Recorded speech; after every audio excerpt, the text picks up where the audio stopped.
Usiku sijalala. Wewe unalalamika. Kuna mtu yote hapa amekuja kaza kulalamika. Kijana wewe, kijana kile kunafanya kazi wewe. Usoka kwako katulie. Nini tunakuleta asubuhi kwangu?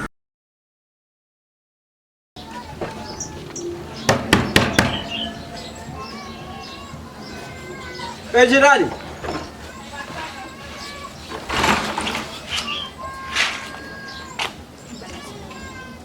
Sasa nikuuliza barabara sababu vitu gani? Nikuulize wewe ndio unakaa kwa nyumba?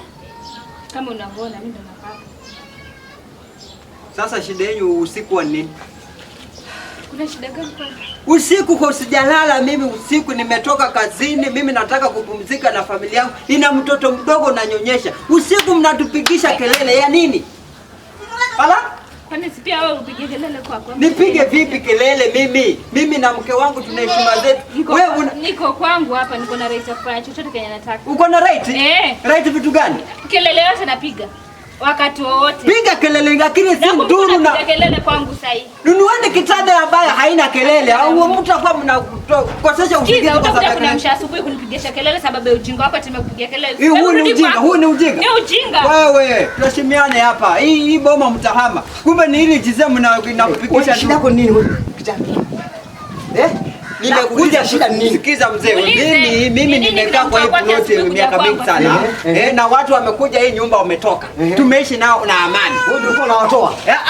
Wewe sikiza, na mimi ndo nitawatoa kwa sababu ya hii kelele. Unampigisha huyu mwanamtoa nani?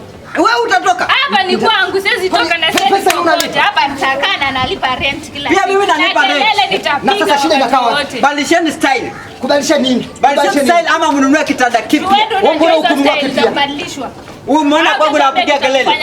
Nani amepiga kelele? Usiku sijalala. Wewe unalalamika. Kuna mtu yote hapa amekuja kaza kulalamika. Kijana wewe, kijana kile kunafanya kazi wewe. Usoka kwako katulie. Nini tunakuleta asubuhi kwangu? Kuja kuniambia. Tena unashikana na ile jize babu yako. Mzee wangu achana naye. Wacha upuzi. Huyu analetaga wanaume hapa kwa taarifa yako. Sasa wacha nikwambie kama ukiwa kibaya sana wewe. Rudi kwako. Nenda kuna mtoto wako sio sana mtoto mchanga. Mtoto analia. Sasa naambia mtoto hajalala. Mbona mamake sangembembeleza? Wewe unataka kuja ubembelezea mtoto wako? Wewe mzee. Una akili kijana lakini. Wewe unataka mapanga wewe. Si uletea mapanga. Leo saa 12 niko kwa hii. Nipate hizo kelele. Usijaribu kuja hapa na hata kupeleka mbele sasa. Umepeleka mbele kwangu wewe mwanaume. Hata wachana naye. Mtaama hii plot bwana. Hatuwezekana amani. Amesema anakuja na panga. Wacha aje na hizo panga. Balisheni ama ulioni una kelele zako utahama kwenda huko. Mwenye mmezeeka wenyewe. Unashindwa na maisha hapa na maisha gani?